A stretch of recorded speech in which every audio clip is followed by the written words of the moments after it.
Halo Sobat Tani, ketemu lagi bareng kita. Saya Akmal Dan saya Zara. Baik, kita akan membahas seputar bidang pertanian dengan gaya anak milenial. Oke.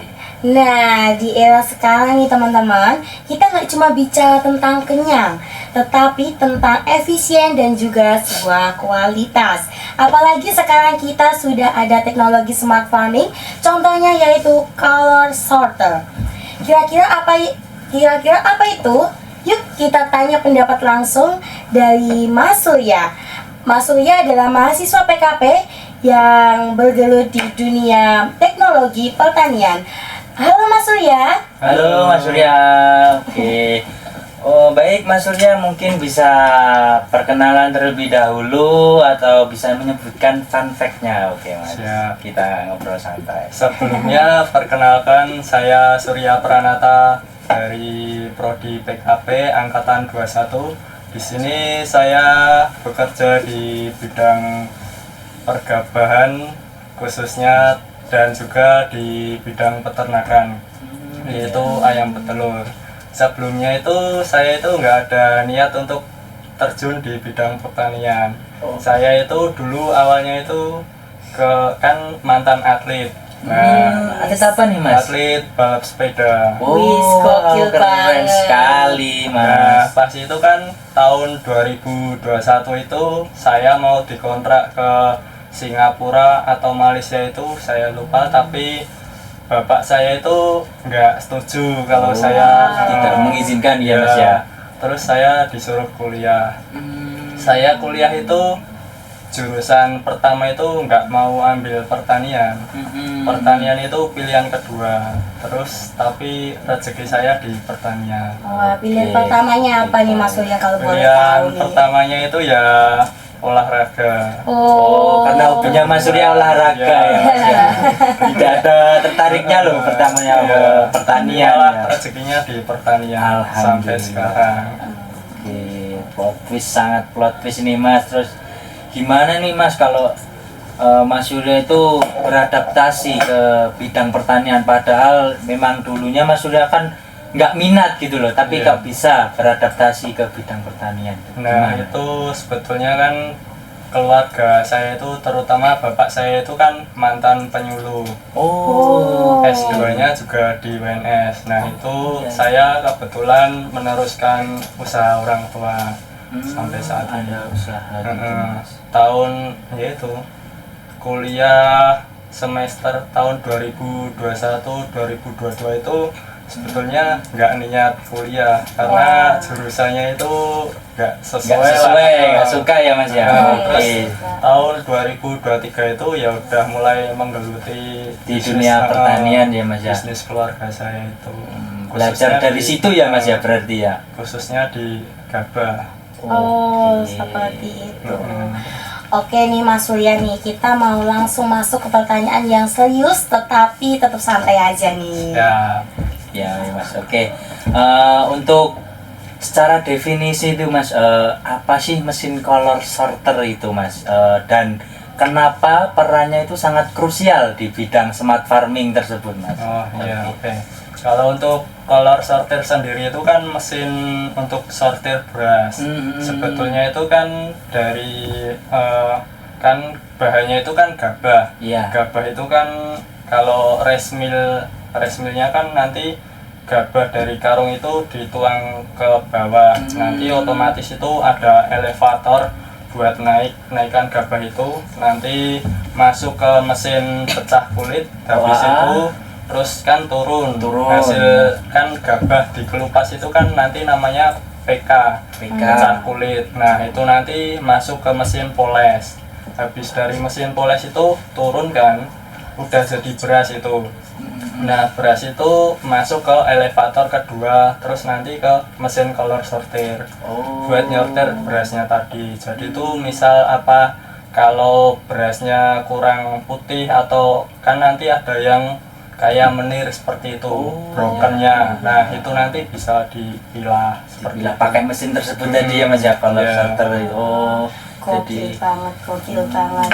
Terus mau tanya lagi nih Mas Surya, kenapa sih milenial itu harus beralih ke cara yang lebih modern dari yang cara yang dulunya manual ke sensor otomatis kayak gini nih? Ya itu karena untuk memudahkan pekerjaan Iya, sebetulnya. benar, ya. Karena kan seiring perkembangan zaman kan sebetulnya itu kalau dulu itu nggak pakai color sorter itu juga bisa, cuman pakai jadi itu kan naik naik elevator satu, terus naik mesin PK, habis itu ke mesin poles. Nah nanti polesnya itu nanti di 2 kali, jadi kan udah keluar beras 1 Iya. kali proses. Mm-mm. Nah itu nanti berasnya dituang lagi ke mesin poles. Jadi nanti tapi nanti ditambah dengan itu air biasa, nanti dilubangi di mesin polesnya, tapi nanti namanya mesin jadinya cabin. Oh, jadi lebih ribet ya Mas ya ternyata caranya ya. Iya. Kalau nggak mau pakai mesin color sorter. Kalau pakai mesin itu kan bisa jadi praktis ya Mas. Iya. Oke, terus gimana sih Mas rasanya itu mengoperasikan alatnya itu di lapangan secara langsung? Karena kan itu ada katanya kan layar kontrolnya itu digital ya Mas ya. Iya. Nah, itu gimana sih Mas rasanya? Sebetulnya itu awalnya dulu itu juga bingung Oh, cara iya. mengoperasikannya. Yang jelas itu karena yang pertama itu harganya ya lumayan lah. Iya. Terus kalau nggak terjangkau ya. kalau mengoperasikannya itu ya mudah, kan nanti Mudah. ada tombolnya. Sebetulnya itu dari pihak CV-nya yang ngirim itu mesinnya itu sudah diarahkan. Oh, kayak ada tata caranya gitu ya Mas Iya. untuk menggunakan alat tersebut.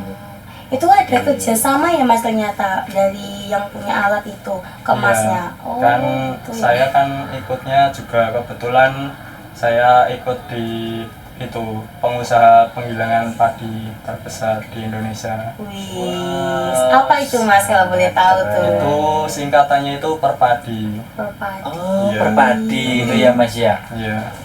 Kalau dosen-dosen senior mungkin udah pada tahu. Iya, iya, iya, iya. Terutama Bu Hanif sama Prof Sum. Hmm. Oh, oke oke oke. Lanjut nih Mas ke pertanyaan selanjutnya nih. Selain buat misah-misahin beras yang baik dan yang jelek, gimana sih peran teknologi penyortir ini buat menjaga kualitas hasil tani biar tetap lestari dan punya nilai jual yang tinggi? Sebetulnya itu nggak cuman di beras saja, itu bisa di kedelai, terus di jagung seperti itu. Itu kan buat itu memisahkan, jadi kalau kualitasnya beda itu kan berpengaruh nanti. Jadi misalkan itu kebanyakan dipakai di beras. Nah itu Oh, buat seringnya dipakai buat beras ya seringnya Mas buat ya. beras. Oh ternyata buat yang lain selain beras juga bisa ya Mas? Bisa. Oh, oke. Oke, terus nih Mas, kan zaman sekarang kan ya anak muda kan nggak begitu apa ya Mas ya, nggak tertarik mungkin ke dunia pertanian lah. Iya. Gimana sih Mas caranya kita bisa menarik anak muda itu agar mau mempelajari tentang dunia pertanian tersebut Mas? Wah, kalau itu ya Kalau dari Mas Suryanya sendiri aja, Ya, kalau nih. sharing-sharing aja dong. sama kalau teman-teman. pandangan saya ya, yang jelas itu sebetulnya kalau anak muda itu tahu hasilnya langsung dan mau mempraktekkan langsung, itu aslinya hasilnya itu lebih Dari yang dibayangkan ya, Mas? hasilnya lebih tinggi lah Ya, daripada kebanyakan kan kalau lulusan S1 kan dia banyak bekerja di kayak di bank seperti itu. Nah itu padahal kalau di sawah itu gajinya itu lebih tinggi. lebih tinggi dari yang di pegawai Iya. tersebut ya Mas ya. Katakanlah misal sebulan 2,5, padahal kalau di sawah itu lebih dari itu. Oh, Iya ya, hasilnya lebih kelihatan ya Mas ya. Apalagi kalau anak muda itu harus bisa berinovasi. Oke, benar juga itu Bener Mas ya. banget sih. Karena yang berinovasi itu mungkin yang anak muda itu Iya. jarang sekali Jarang untuk banget. mau berinovasi karena Apalagi kan kalau mahasiswa sekarang kan difasilitasi dosen Iya. juga Nah, buat itu iya. mengembangkan karyanya. Kayak wirausaha itu kan juga manfaat. Benar, Oke, benar. Oke. Aku ada pertanyaan sedikit nih sebelum ke pertanyaan terakhir. Kan tadi alatnya buat misah-misah ini.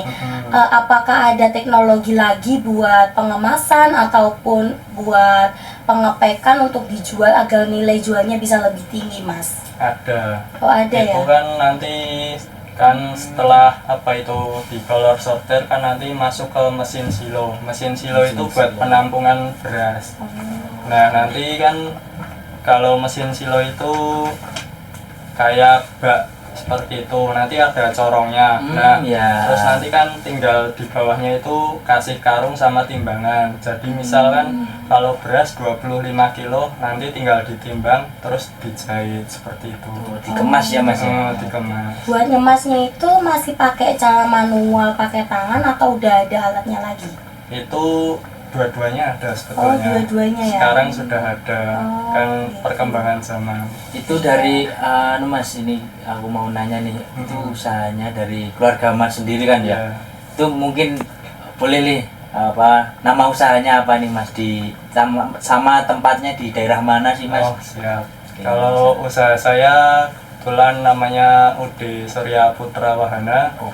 di Boyolali, Boyolalinya lebih tepatnya mana Mas? di dekat embarkasi Haji Danau Hudan. Oh iya. Buat teman-teman nih yang mau belajar Oke, buat tentang teman-teman. color starter bisa langsung hubungin Mas Surya nih Sangat teman-teman. gokil banget nih teman-teman.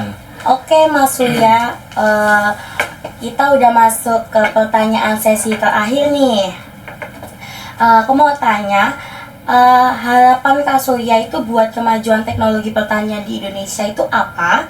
Dan khususnya keterlibatan mahasiswa milenial nih di dalamnya. Oke, untuk harapannya ya semoga alat-alat pertanian itu bisa lebih berkembang lagi, terutama kayak alat olah tanam, terus olah lahan maksudnya. Oh iya. Terus kayak alat penyiang gulma. Sekarang kan ada. Kebetulan saya itu dulu pas mau skripsi itu ingin mengajukan itu proyek alat itu. Sebetulnya enggak alat itu dulu ding, tapi saya mengajukan itu rice mill unit ke Profsum. Kan pas riset dosen itu pengabdian itu, Iya. saya diminta Profsum ditanya untuk cari masalah yang ada di tempat saya, kemudian yaitu saya mengajukan proyek rice mill itu. Oh iya. Oke, berarti ini Mas Surya ini udah di fase skripsi, sudah di akhir-akhir penghujung nih. Iya. Ya, Kalau semoga. boleh tahu nih, Mas Surya judul skripsinya apa nih kalau disepil, kalau teman-teman mau tahu nih. Iya nih Mas. Oke, siap. Kalau judul skripsi saya yaitu knowledge sharing petani tentang pemasaran gabah untuk peningkatan minat bertani studi kasus Desa Keditang. Wow. Mantap nih teman-teman, bisa buat inspirasi sekali nih Bu. Teman-teman kalau Mas butuh Surya. skripsi bisa tanya Mas Surya nih, siapa tahu kalian terinspirasi dan Oh, iya. pengen bikin skripsi juga yang mirip-mirip sama Mas Surya, bisa langsung Khususnya tanya-tanya di nih. Gabah. Tuh, teman-teman. Khususnya di Gabah nih teman-teman. Seorang Mas Surya ini ternyata CEO kali Gokil teman-teman. sekali ya ternyata ya. CEO dari Boyolali. Oke. Sangat ternyata bertani itu bisa sedigital itu ya Mas Surya ya. Kalau kita paham alatnya, paham gimana caranya gitu. Yang jelas itu utamanya di modal sama keberanian sih menurut saya. Karena meskipun kita punya modal tapi nggak punya keberanian, kita nggak akan bisa maju. Ya itu salah satu masalah yang anak muda sering hadapi ya guys ya. Kita sering nggak berani buat memulai sesuatu ya Mas ya. Ya. Yang penting intinya ya berani sih ya Mas. Ya. Oke, oke. Kan kalau saya itu kan pakai pedomannya orang Cina. Yang penting jalani dulu. Yang penting jalani dulu, sempurnakan belakangan. Gokil Seperti itu, banget. Sangat menginspirasi untuk anak-anak muda ini Mas Surya. Contohnya buat kita juga ini, karena kan juga dari PKP, Siap. dari adik tingkatnya Mas Surya. Semoga ya kita bisa lah apa itu namanya? Semoga kita bisa mengikuti mengikuti jejaknya ya. Mas Surya ini bisa menjadi Yang penting mau berusaha. Iya. Oke. Makasih banget Mas Surya udah mampir dan berbagi ilmu dengan sobat-sobat tani. Buat sobat tani, jangan lupa buat stay tune buat episode kami berikutnya ya. Oke, untuk itu mungkin cukup dari kita nih Mas Surya. Ya. Pertanyaannya itu tadi, dan saya sama teman-teman mengucapkan banyak terima kasih buat Mas Sama-sama. Surya udah menyempatkan waktunya, menyempatkan tenaganya buat saya sama teman-teman untuk ke acara podcast kita ini Mas Surya ya. Dan semoga menginspirasi sobat-sobat tani juga ya. Oke. Untuk itu sampai jumpa di episode berikutnya. Keep farming, keep innovating. Bye bye.